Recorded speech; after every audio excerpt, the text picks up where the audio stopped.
Rehabilitation centre एक ऐसी जगह है जहाँ टूटे हुए हौसलों को फिर से जीना सिखाया जाता है। नशा, चाहे वो धुआं हो, शराब हो या ड्रग्स, इन सब की गिरफ्त में आए लोग यहाँ नई शुरुआत की उम्मीद लेकर आते हैं। यह सिर्फ एक रिहैबिलिटेशन सेंटर नहीं बल्कि भरोसे, इलाज और बदलाव का घर है। यहाँ काउंसलिंग, मेडिकल देखभाल और थेरेपी के जरिए लत से जूझ रहे लोगों का आत्मविश्वास लौटाया जाता है। हर कहानी अलग है, हर संघर्ष कठिन है, लेकिन मंजिल एक ही है, नशे से आज़ादी और जिंदगी की ओर वापसी। हर दिन यहाँ एक नई शुरुआत होती है। जहाँ कभी लत हावी था, वहाँ अभी उम्मीद है। जहाँ निराशा थी, वहाँ अब आत्मविश्वास।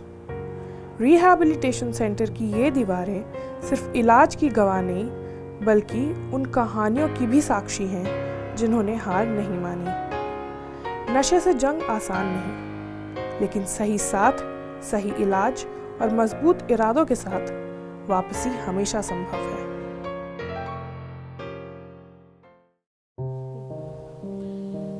तो ये रिहैब जो मैंने स्टार्ट किया वो 2015 में स्टार्ट किया और उस दिन से मैंने अपनी जो है अंदर से ये माना कि भाई मुझे जो है अब जीवन भर यही काम करना है, सपोर्ट करना है लोगों को जो एडिक्शन में फंसे हुए हैं। अब आज मैं देखता हूँ कि मेरे पास अल्कोहल एडिक्शन के लोग भी आते हैं और यंगस्टर्स जो हैं वो तो ड्रग डिपेंडेंसी में फंसे हुए हैं। तो एक सेटअप मैंने तैयार किया जिसमें एक डॉक्टर भी हैं, एक काउंसलर भी हैं, एक साइकोलॉजिस्ट भी हैं और हम लोग यहाँ पर उनको उनके विड्रॉल सिम्टम्स के लिए उनको सपोर्ट करते हैं। जो मेडिकल ट्रीटमेंट चलता है, मेरे पास स्टाफ है उस तरीके का जो उनको केयर टेक करता है, जो मेडिसिन देता है। और हम लोग एक 12 स्टेप का जो प्रोग्राम है उसको चलाते हैं। ये 1935 में न्यूयॉर्क में डिज़ाइन किया गया था, क्योंकि जितने भी लोग एडिक्शन में फंस जाते हैं उसका रूट कॉज जो पता लगा वो ये है कि वो सभी लोग इमोशनली वीक हैं। और हमारे अंदर जो है, इंक्लूडिंग मी, हम सब के अंदर जो है वो किंग बेबी सिंड्रोम होता है ना। एक फीलिंग होती है कि राजा का बेटा, या ईगो का लेवल बहुत हाई होता है। जैसे मैंने अपनी पीछे अपनी लाइफ स्टोरी मैंने चेक करी, पीछे मुड़कर देखा तो मुझे समझ में आ रहा था कि हाँ, मेरे अंदर भी जो है वो ईगो का लेवल बहुत हाई था और मेरे अंदर इनसिक्योरिटीज़ बहुत ज़्यादा थी। और मेरे को हमेशा ही लगता था कि आई एम मिस्टर राइट, मुझे सब कुछ पता है, मुझे कोई कुछ मत बताओ। ये सारी चीज़ें जो थी वो उसकी वजह से मैं हमेशा एक एंजाइटी में रहता था, इनसिक्योर रहता था।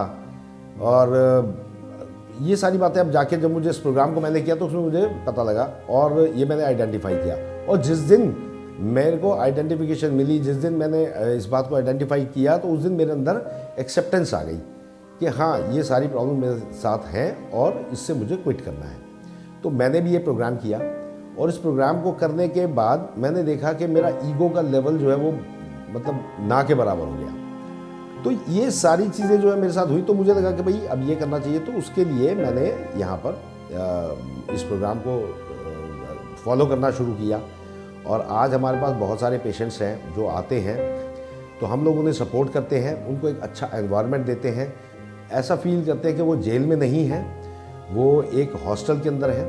क्योंकि जो भी पेशेंट आ रहा है वो विलिंग नहीं है, क्योंकि मैं भी कभी विलिंग नहीं था। ये बात मैं उनसे समझता हूँ। हम लोग उनके साथ 1-on-1 सेशन लेते हैं, हम उनके साथ बैठते हैं, 1-on-1 में उनसे बात करते हैं, उनके पास्ट की बातें सुनते हैं कि वो उनके ट्रिगर पॉइंट्स क्या रहे, उन ट्रिगर पॉइंट्स के ऊपर हम लोग डिस्कस करते हैं।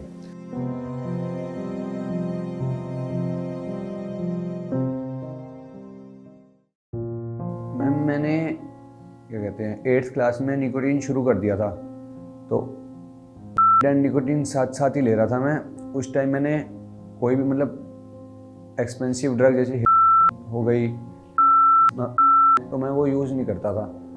तो पता लग गई कि घर वालों को, वो भी मैं छोड़ देता था बीच बीच में, चलो सही है। पर जब से फिर मैं 9th में आ गया, मैंने शुरू कर दी, तो वो हैवी एक्सपेंसिव ड्रग एक तो उसकी मतलब एडिक्शन में आ गया था मैं।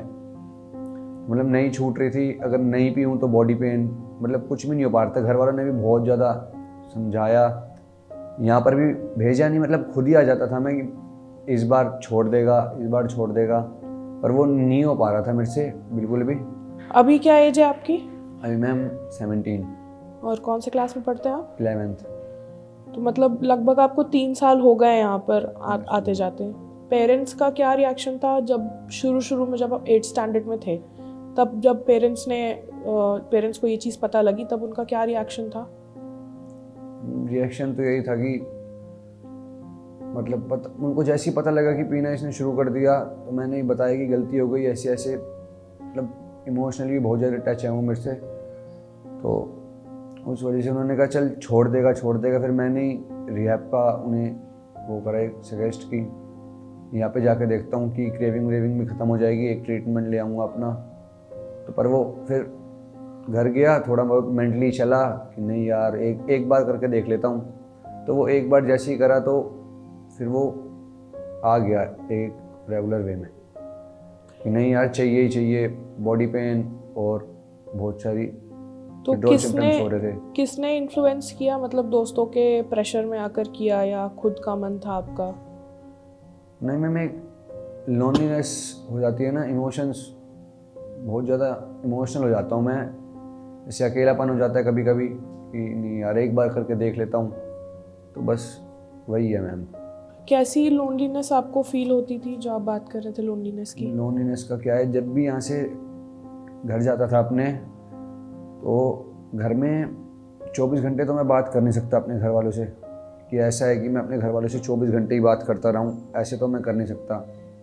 अब बाहर दोस्तों के पास मेरे को पता है जाऊँगा कभी ना कभी तो पी लूँगा, पर ये इस बार विल पावर है कि नहीं पीनी।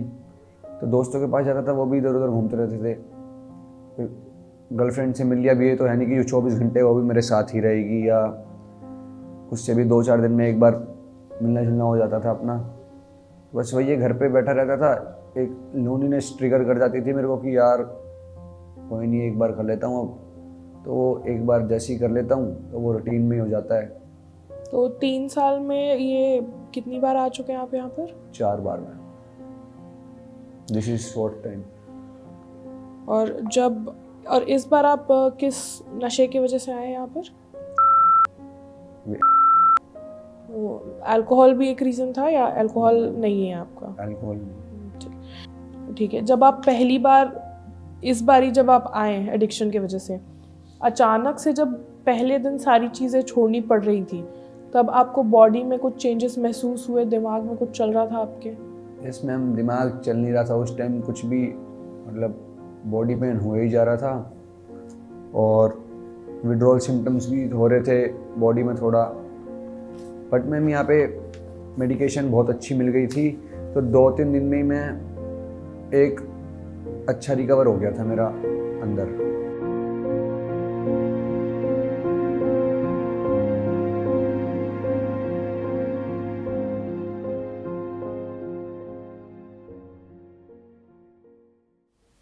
रिहैबिलिटेशन सेंटर्स में जो लोगों की लाइफ होती है उस पर और जानने के लिए और डिटेल्स समझने के लिए हम यहाँ के एक वॉलंटियर मिस्टर प्रवीण से बात करेंगे और उनसे जानेंगे यहाँ की डेली रूटीन क्या है, उनका एक्सपीरियंस यहाँ पर कैसा रहा है। तो चलिए शुरू करते हैं। Hello sir. तो मेरा पहला क्वेश्चन आपसे ये है कि आपने कैसे डिसाइड किया कि आपको इस रिहैबिलिटेशन सेंटर में एज अ वॉलंटियर शुरू करना है? एक्चुअली मैं काफ़ी, जब भी मैं आता हूँ, जब मैं स्टार्टिंग में आया तो जब मैं 3-4 बारी आ चुका हूँ, तो उसके बाद मैंने कहा कि जब सब सेवा कर रहे हैं पेशेंट की, तो मेरा भी भाई एक तो मन भी लगा रहेगा, एक थोड़ा सा मतलब कि सेवा भाव के तौर से मैं फिर किचन में चला जाता हूँ, रोटी बनाने लग जाता हूँ, थोड़ा सा ब्रेन थोड़ा वॉश हो जाता है जिसके हिसाब से। तो आप यहाँ पर एज पेशेंट आए थे या एज वॉलंटियर ज्वाइन किया था? मैं पेशेंट आया था। एज अ पेशेंट आए थे? जी आप? जी। तो क्या एडिक्शन थी आपको और कब आए थे आप? अल्कोहल लेता था मैं 2016 दिसंबर में आया था, याद है मुझे, और बीच में 3-4 महीने में मैं रहा, तो फिर मैं घर चला गया। ऐसे मेरे पास 6-7 बारी मेरे साथ हो चुका है। और मैं फिर क्योंकि मुझे फिर बाद में पता चला कि ये एक बीमारी है, पहले नहीं पता था। सब कहते थे ये बीमारी है, मैंने कहा नहीं बीमारी तो ऐसा कुछ नहीं है, मैं अपनी मर्ज़ी से छोड़ सकता हूँ ये कुछ, मगर वाकई ही ये बीमारी है। यहाँ मेरे को पता लगा जब सेशन लेने लगा, सेशन में मेरे को पता लगा, डॉक्टर्स बताते थे। उसके बाद पता चला कि मैं खुद से नहीं छोड़ सकता, यहाँ पे मेरे को रुकना पड़ेगा, ठहरना पड़ेगा। तो जब आप एज पेशेंट आए थे यहाँ पे, तो आपका पहला दिन कैसा था यहाँ? पहला दिन तो वही, जब मेरी आँख खुली तो चारों तरफ मैंने देखा एकदम से बंदा घबरा जाता ना, यार मैं कहाँ आ गया अनजान जगह में, और लोग और भी पेशेंट्स थे, ठीक है, तो बंदा परेशान हो जाता है। एक तो मेरी बॉडी वाइब्रेशन कर रही थी काफ़ी, खा नहीं पा रहा था, जो खा रहा था पानी भी आ गया, मैं पी रहा था तो बाहर आ रहा था। धीरे धीरे मेरी रिकवरी हुई, कोई मेडिसिन मिली मेरे को, जब मेरे को डेटॉक्स में रखा गया 3-4 दिन बाद, मेरे को जो क्रेविंग है वो ख़त्म हो गई थी, फिर मैं धीरे धीरे रिलैक्स हो गया। तो आपका डेली रूटीन क्या है, आपका रोल क्या है? मैं एक्चुअली सुबह रूटीन है कि सुबह 7 बजे यानी कि उठना पड़ता है, और रात को 10 बजे मतलब प्रेयर के बाद सुबह मॉर्निंग में चाय आ जाती है, उसके बाद अपना नहाना धोना जो भी है, फिर योगा का सेशन लग जाता है, योगा कराते हैं, उसके बाद फिर ब्रेकफास्ट लग जाता है, उसके बाद फिर 10 साढ़े 10 बजे सेशन स्टार्ट हो जाता है 1-1.5 घंटे के लिए आराम से, फिर यानी 12:30-1 बजे तक फिर लंच हो जाता है, फिर रेस्ट मिलता है 2 से अपना 4 बजे तक का, अपना सो सकते हैं। उसके बाद फिर 4 बजे टी आ जाती है, फिर चाय पी लो, फिर चाय के बाद थोड़ा सा कोई टीवी देखता है, कोई कैरम खेलता है, कोई बातचीत करता है, उसके बाद सेशन फिर स्टार्ट हो जाता है 6 बजे, जिसको शेयरिंग सेशन कहते हैं। अपनी जो दिन भर में हम जो सोचते हैं वो शेयर करती हैं। फिर उसके बाद फिर 8 बजे फिर खाना भी अच्छा है यहाँ का, घर जैसा खाना है। तो आप जब एज पेशेंट आए थे यहाँ पर, एंड अभी भी जब आप एज अ वॉलंटियर यहाँ पर हैं, जी, तो सबसे डिफ़िकल्ट सिचुएशन आपको क्या फेस करनी पड़ी थी दूसरे पेशेंट के साथ? कभी आपको ऐसा लगा हो कि ये one of the toughest cases है जिसको हैंडल करना इन जनरल बाकी पेशेंट्स के मुकाबले थोड़ा डिफ़िकल्ट पड़ रहा है? नहीं, ऐसा है कि जब वो पेशेंट्स होता है तो थोड़ा केयर तो करना पड़ता है कि यार वो डर ही लगता है कि कुछ कर ही ना ले अपने आप को। आदमी के दिमाग में चलता है कि यार मैं कहीं कर लूँ, सोचता है ना, तो उसको थोड़ा समझाना तो पड़ता है, क्योंकि वो रोता भी है कि मैंने घर जाना है, मेरे को छोड़ दो, मगर उसको क्रेविंग हो रही होती है उस समय तो उसको पता नहीं होता, मगर धीरे धीरे मगर ये कि उसको टेक केयर करने, जहाँ वो जाता है नहाने धोने पानी पीने, उसको साथ जाना पड़ता है। तो कभी ऐसा वायलेंस का सीन हुआ है, या कभी किसी पेशेंट ने कुछ ऐसा एक्शन किया हो जिसको संभालना मुश्किल हुआ हो? कभी ऐसे केसेस हुए हैं? हाँ, ऐसा तो कभी कभार हो जाता है। जैसे वही है कि भागता है वो, भैया घर जाना है, मैंने घर जाना है, कोशिश करता है। तो जितने वक्त आपने यहाँ पर बताया as a patient and as a volunteer, तो बाकी अपना एक्सपीरियंस देखते हुए भी और बाकी के एक्सपीरियंसेस को देखते हुए भी, बाकी लोगों की चीज़ों को देखते हुए भी, क्या आपको लगता है आपकी पर्सनालिटी में कुछ चेंजेस आए हैं? और वो अगर आए हैं तो वो कैसे चेंजेस आए हैं? चेंज तो काफ़ी आए हैं मेरे के अंदर। तो जैसे मैं 5-6 बारी आएगा, धीरे धीरे मुझे पता लग गया कि मेरे जो एटीट्यूड्स हैं, क्योंकि अल्कोहल तो सभी ले रहे हैं, ठीक है ना, तो अल्कोहल की वजह से जो मेरे बिहेवियर एटीट्यूड्स हैं वो बिगड़ जाते हैं, लैंग्वेज मेरी चेंज हो जाती है घर पे। तो इसकी वजह से धीरे धीरे मुझे पता लग रहा है कि पीने की वजह से ही दिक्कत है। तो आपका एडिक्शन कब शुरू हुआ था? मेरा रीज़न मैंने 2015 से स्टार्ट करी थी मैंने। 2016 में मैं फर्स्ट टाइम रिहैब में आया था। तो कुछ ऐसा हुआ था आपके घर पे जो आपके घर वालों ने नोटिस किया और उनको ये हाँ, ये रियलाइज हुआ ऐसा, कि हाँ, मैं आपको रिहैब में भेजने की ज़रूरत क्योंकि है? एक्चुअली मैं भाई रात को तो पीता ही था, फिर स्टार्टिंग में मैं दिन में भी पीने लग गया। लोग चाय पीते हैं, मैं अल्कोहल पी रहा हूँ, दोपहर को पी रहा हूँ, कुछ खाता नहीं था मैं। मेरा जो शरीर है बिल्कुल ऐसे ही बिल्कुल पतला हो गया था। तो फैमिली सोचने लगी ये ज़्यादा इसको बढ़ गई है, ये कुछ खाता पीता नहीं है, तो ये तो कुछ भी हो सकता है इसके साथ। तो फिर उन्होंने सही लिया कि मेरे को भेजा। अगर मैं ऐसे ही अल्कोहल लेता रहता शायद मैं मर जाता, आज मैं होता ही नहीं।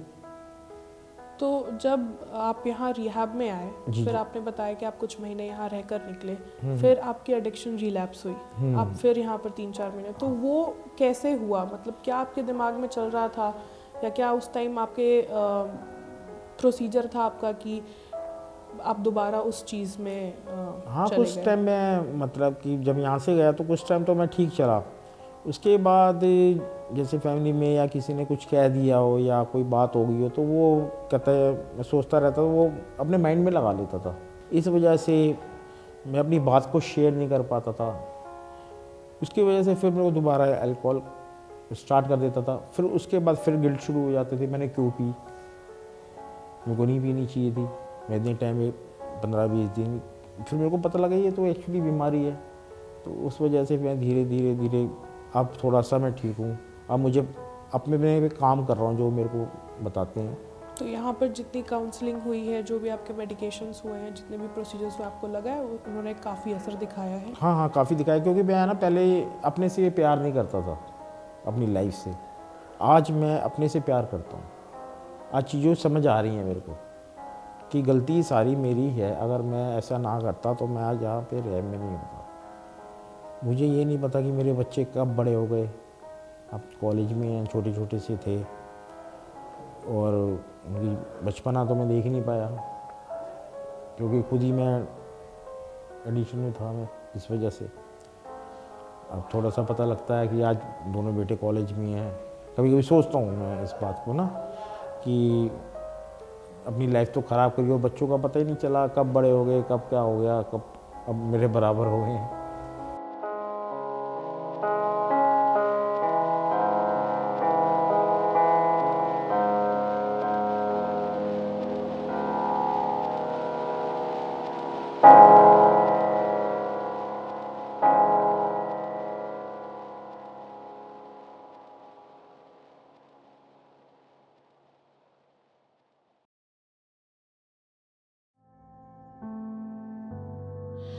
तो मैम आजकल सबसे ज़्यादा कॉमन किस टाइप का नशा आप यूजुअली अपने पेशेंट्स में देखती हैं यहाँ पर? बेसिकली देखा जाए तो हर तरीके के सब्सटेंस है जो देखे जा रहे हैं। और अगर हम रिसर्च के हिसाब से बात करें, WHO के हिसाब से, तो उसके अकॉर्डिंग निकोटीन जो है जो सबसे ज़्यादा लिया जा रहा है सिगरेट के रूप में या अदर रूप में भी। एंड देन उसके बाद जो होता है अल्कोहल इसलिए क्योंकि अल्कोहल को कहीं ना कहीं एक तरीके से सोसाइटी में लाइसेंस प्राप्त है, तो वो सोसाइटी में इजीली अवेलेबल है। तो ये सब कोर्स अल्कोहल अगर जो दिख रहा है हमें, जो नहीं दिख रहा है तो निकोटीन वो बहुत ज़्यादा मात्रा में लिया तो जा रहा है। एज फैक्टर की अगर बात करें तो आज तक अभी तक आपने कितने यंग पेशेंट्स हैंडल किए हैं एडिक्शन के केसेस में? कितने यंग केसेस आए हैं आपके पास? और मैंने कितना ट्रीट किया ऐसे तो खैर मैंने कभी काउंट नहीं किया है, बट फिर भी जो मैंने देखा है, अब जो देख रही हूँ मैं, 13-13, 14-14 साल के बच्चे भी नशे की चपेट में आ रहे हैं। और उससे यंग एज में बोलूँ तो 25 साल तक के ये सब कोर्स। बाकी जो हैं वो अल्कोहलिक ज़्यादा मिलेंगे, लेकिन अगर मैं टीनेजर्स की बात करूँ 13 to 25 तक, ये सूखे नशे की तरफ ज़्यादा बढ़ रहे हैं तेज़ी से। तो आपको लगता है कि एडिक्शन पूरी तरह से ठीक हो सकता है? देखिए, ये एक थोड़ी हमारी गलतफहमी होती है। एडिक्शन की अगर बात करूँ, एडिक्शन क्या है? Basically addiction is a repeated behaviour with substance and action. ये एडिक्शन कभी ठीक नहीं होता है, इसको सिर्फ मैनेज करके रखा जा सकता है। एडिक्शन एक डायबिटीज़ की तरह है ये बीमारी। जैसे डायबिटीज़ में ये कभी ठीक नहीं हो सकता, सिर्फ डॉक्टर के कहने पर हम इसमें प्रिकॉशंस ले सकते हैं। मेडिसिन से जो भी डॉक्टर्स हमें कंट्रोल किया जा सकता है। एग्जैक्टली, वो ट्रीट किया जा सकता है, मैनेज किया जा सकता है, कंट्रोल किया जा सकता है अपनी लाइफ स्टाइल को चेंज करके। सेम हमारा एडिक्शन है। एडिक्शन को कभी ख़त्म नहीं किया जा सकता। इसको आप जितना मैनेज करके रखेंगे, जितना कंट्रोल करेंगे, जितना अपना लाइफ स्टाइल ठीक करके रखेंगे, उतना ही इसको मेंटेन किया जा सकता है। एडिक्शन की बात करें तो बहुत बार ऐसा होता है कि लोगों का कुछ पास्ट ट्रॉमा होता है, तो क्या वो पास्ट ट्रॉमा या चाइल्डहुड ट्रॉमा कह सकते हैं या जो भी है, तो क्या आपको लगता है वो एक रोल प्ले करता है इंसान को एक एडिक्ट बनाने में किसी पर्टिकुलर चीज़ से? ऑफ कोर्स ज़्यादातर केसेस में होता है, स्पेशली अगर मैं बात करूँ टीनेजर्स की, क्योंकि आजकल क्या हो रहा है कि बच्चों में बहुत सारी चीज़ हो रही है। पेरेंट्स की जो गलती रहती है बच्चों को पैम्पर करने की, कहने से पहले चीज़ें हाजिर हो जाती हैं। अब क्या है, उन्हें बचपन से ही ना सुनने की आदत नहीं होती। हमारी भाषा में अगर बोले तो उसे बोलते हैं किंग बेबी सिंड्रोम। तो ये किंग बेबी सिंड्रोम बच्चों में बचपन से ही ये पेरेंट्स कहीं ना कहीं डेवलप कर रहे होते हैं। जो चीज़ उन्होंने मांगी पहले से उन्हें ला कर दे दी, बोलने से पहले वो चीज़, उससे क्या होता है एक तरीके से उन्हें लगता है कि आई एम द बॉस, मैं सब चीज़ कर सकता हूँ। तो वो सिम्टम्स उसके टीनेजर्स में आकर दिखते हैं। एंड देन जब फैमिली उस चीज़ के अगेंस्ट जाती है तो वो चीज़ें वो बाहर ढूंढने की कोशिश करता है, अपना कंफर्ट जोन। तो फिर वो ऐसी संगति ढूंढने की कोशिश करता है जहाँ पर उसकी बातों को माना जाए और उसे सुना जाए। तो इस कारण कहीं ना कहीं वो एडिक्शन की तरफ बढ़ता चला जाता है, क्योंकि वो अपने इमोशंस को लेके बहुत कंफ्यूज रहता है, अपने इमोशंस को नहीं समझ पाता। तो उसे लगता है मे बी जो बाहर लोग हैं मेरे ही जैसे जो मुझे समझ रहे हैं, तो धीरे धीरे उसे एक एडिक्शन की तरफ लेकर जाता है। तो कहीं ना कहीं वो चीज़ें उसे ट्रिगर करती हैं। तो अगर कोई इंसान एडिक्ट है, क्या एडिक्शन अगर एक पॉइंट पर उसने चीज़ें छोड़ दी करना, अब वो एक नॉर्मल लाइफस्टाइल जी रहा है, तो जिस वक्त वो एडिक्ट था, क्या उस चीज़ का असर उसके साथ लाइफ लॉन्ग रहता है? यस, लाइफ लॉन्ग इसलिए रहता है। अगर मैं साधारण भाषा में इस बीमारी की बात करूं, होता क्या है कि मैं फर्स्ट टाइम जब भी अल्कोहल पीना शुरू करता हूं तो फर्स्ट डे से ही मेरी बॉडी में अल्कोहल के रिसेप्टर्स बनने स्टार्ट हो जाते हैं। और इन रिसेप्टर्स की ये खास बात होती है कि ये बहुत तेज़ी से बढ़ते हैं, 2 से 4, 4 से 8, 8 से 12, इस तरीके से बढ़ते हैं। तो इस कंडीशन में ये है कि इस बात से फ़र्क नहीं पड़ता कि व्यक्ति ने 6 महीने से भी, डजेंट मैटर कि वो 1 साल से रिकवर में है, सोबर है, या 6 महीने से, मैटर इसकी वो जब भी पिएगा वो रिसेप्टर्स तेज़ी से हमला करेंगे उसके ऊपर। तो ये रिसेप्टर्स कभी ख़त्म नहीं होते हैं, तो बीमारी कभी भी उसके ऊपर हावी हो सकती है। तो इसलिए उसको मैनेज करके रखना बहुत ज़रूरी है। हमेशा उसे हेल्प की ज़रूरत पड़ेगी, हमेशा उसे काउंसलिंग की ज़रूरत पड़ेगी, हमेशा उसे जो रिकवरी एडिक्ट्स होते हैं उनकी हेल्प की ज़रूरत पड़ेगी। तो विदाउट हेल्प वो नहीं चल सकता है वो। तो बच्चों के पेरेंट्स को आपकी क्या एडवाइस होगी कि आगे चलकर जब वो बड़े होते हैं, अपने एडोलेसेंस पीरियड में घुसते हैं, टीनेज में जाते हैं, तो क्या ऐसी चीज़ें, प्रिकॉशनरी मेजर्स पेरेंट्स को भी ध्यान देनी चाहिए और बच्चों को भी ध्यान देनी चाहिए, ताकि ये बच्चे इन सब चीज़ों में इन्वॉल्व ना हो, और अगर होते भी हैं तो वो एडिक्शन ना बने उनका? मैंने आई थिंक स्टार्टिंग में बोला था कि addiction is a repeated behaviour with substance and action. अब क्या है कि बच्चे जो भी एक्टिविटी कर रहे हैं, सबसे पहले पेरेंट्स को ये पता होना चाहिए कर क्या रहे हैं। जैसे कि आजकल बिहेवियर एडिक्शन बच्चों में बहुत देखा जा रहा है, social media addiction, mobile addiction, net addiction, ये बहुत बच्चों में तेज़ी से बढ़ रहा है। तो पेरेंट्स को ये ऑब्जर्व करना पड़ेगा कि बच्चे अगर मोबाइल चला रहे हैं तो मोबाइल में क्या देख रहे हैं, जो भी सोशल मीडिया अगर वो चला रहे हैं तो क्या देख रहे हैं।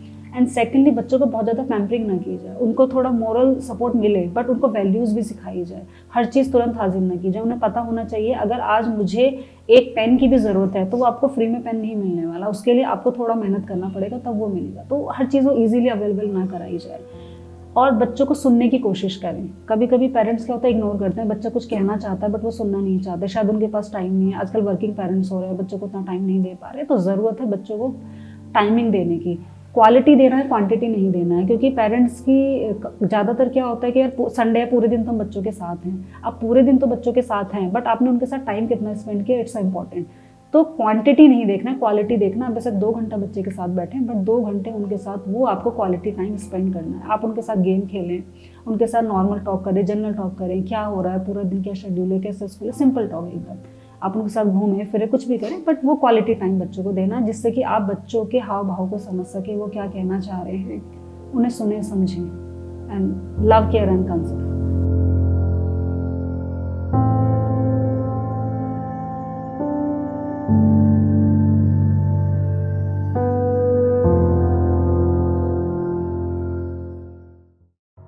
मेरा नाम संजीव दत्ता है और मैं यहाँ पे एज अ काउंसलर हूँ, सेशंस लेता हूँ मैं यहाँ पे। तो how did you enter in the field of counselling? आपने शुरुआत कैसे की, क्या इंस्पिरेशन रही, क्या जर्नी रही आपकी? इंस्पिरेशन तो ये रही कि सबसे पहले तो मेरा खुद का एक्सपीरियंस, मैं एक अल्कोहलिक रह चुका हूँ।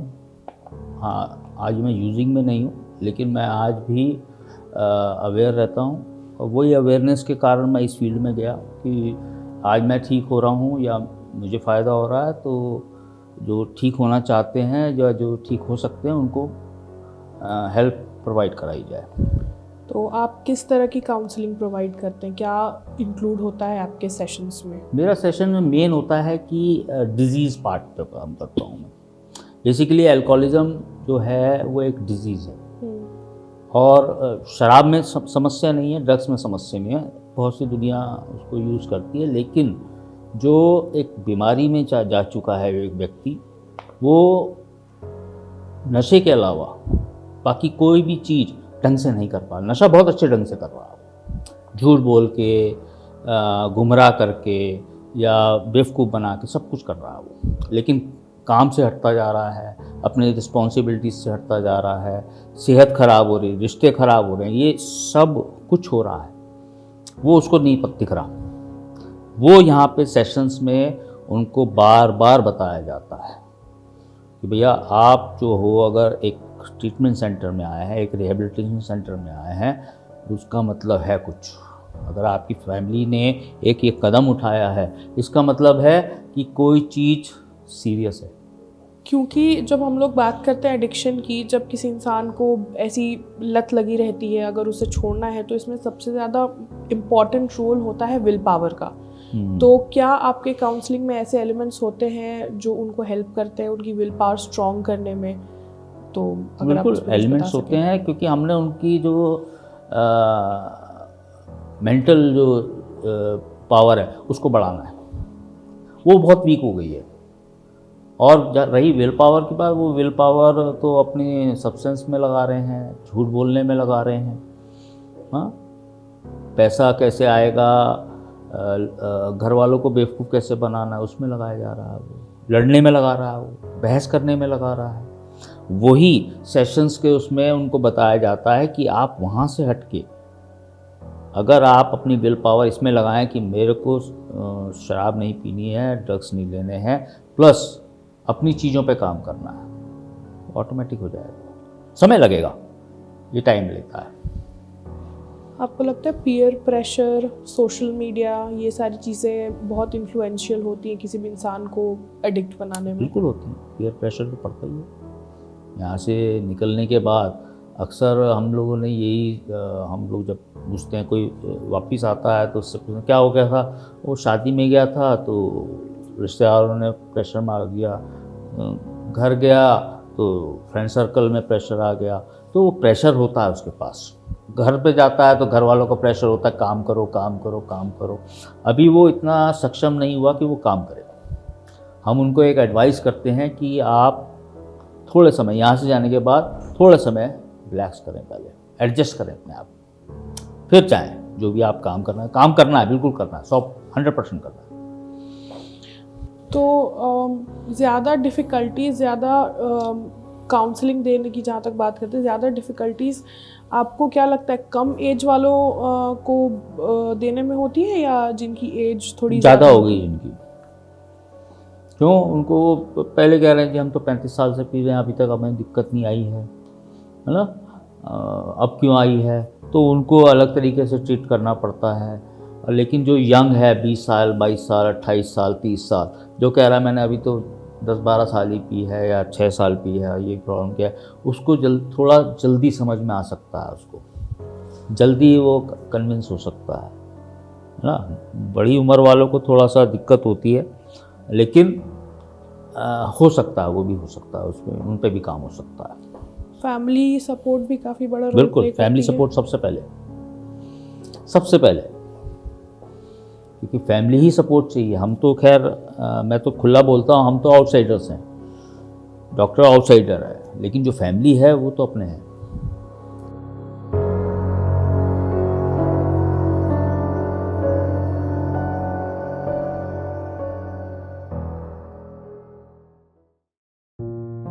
तो बेसिकली आपने पहली बार अपनी लाइफ में नशा करना शुरू किया 14 साल की उम्र में। इसमें ठीक, एक सवाल और इससे रहेगा कि सबसे मुश्किल फेज़ क्या था? आपको कब रियलाइज़ हुआ कि अब ये ज़रूरत से ज़्यादा हो रहा है और अब मुझे मेडिकल केयर की ज़रूरत है, मुझे खुद में ये बात लग रही है कि अब मुझे इन सब चीज़ों से दूर जाना है? ये कब आपको रियलाइज़ हुआ? कुछ ऐसा स्पेशल इवेंट हुआ था या इनटेक आपका ज़्यादा हो रहा था? मेरे में ऐसा तो कुछ नहीं हुआ था, पर मेरे को एक ही बार रियलाइज़ हुआ कि मैंने मतलब घर से थोड़ा गोल्ड ले लिया था, वो सेल कर दिया था, तो वो चीज़ हिट हो गई थी मेरी माइंड में। पर उसके बाद भी मैंने नशा करा। गोल्ड के जो पैसे आए थे उससे नशा आपने किया था? ठीक। मैंने एनी मीटिंग्स करी थी 1.5 मंथ, तो उसमें मैंने 1.5 महीना नशा करा ही नहीं बिल्कुल भी। 1 घंटा जाता था मैं शाम को मीटिंग में, ना मेरी दिमाग में आता था कि मैं एक नशा कर ले, और ना मैं करता था उसको। मतलब क्या हुआ मेरे साथ कि 4-5 दिन में मीटिंग्स नहीं किया तो ऑन द स्पॉट रिलैप्स हो गया मेरा। मेरे को भी नहीं पता वो कैसे हो गया। जब तक मैं मीटिंग जा रहा था तब तक मैं नशा नहीं कर रहा था बिल्कुल भी। घर में भी हर चीज़ ठीक चल रही थी, किसी को कोई दिक्कत नहीं थी, पैसे भी देते थे घर वाले, कुछ भी दिक्कत नहीं थी। पर मैंने एक दिन मैंने कहा चलो नहीं जाता हूँ, फिर 2-4 दिन नहीं गया। मेरे को खुद को नहीं पता मेरा कैसे रिलैप्स हो गया उस टाइम। तो उस टाइम क्या आपने कुछ आपके पास सब्सटेंस था जो आपने यूज़ किया? उस टाइम मैम सब्सटेंस नहीं था, मतलब पैसे पड़े थे घर में थोड़े, तो मैंने पैसे उठा लिए। तो मेरे दिमाग में सीधा ही आया कि मेरे पास इतने पैसे हैं ना, तो मैं अगर नशा करूँगा भी तो मेरे को पैसों की ज़रूरत ही नहीं पड़ेगी कि अगले दिन की मैं कैसे कहाँ से लाऊंगा पैसे। तो वही हुआ है कि 2-4 दिन में पैसे ख़त्म हो गए शॉपिंग में, नशे में। तो फिर वही एक उसी प्लेटफॉर्म पे आ गया था मैं कि अब नहीं है कुछ भी, यहाँ पे आने के बजाय। फैमिली का सपोर्ट थ्रू आउट रहा है 3 नहीं साल मैम, में? ऐसा कुछ नहीं है, पूरा सपोर्ट है फैमिली का आज भी, पहले भी है, बहुत ग्रेटिट्यूड है। अगर मैं नशा भी कर रहा हूँ तब भी किसी भी चीज़ की मना नहीं है, बस पैसे नहीं देते थे, उनको पता है पैसे मांग रहा है नशा करने के लिए, दिलवा देते थे कोई भी चीज़ कि ऑनलाइन मंगा ले, पर पैसे नहीं।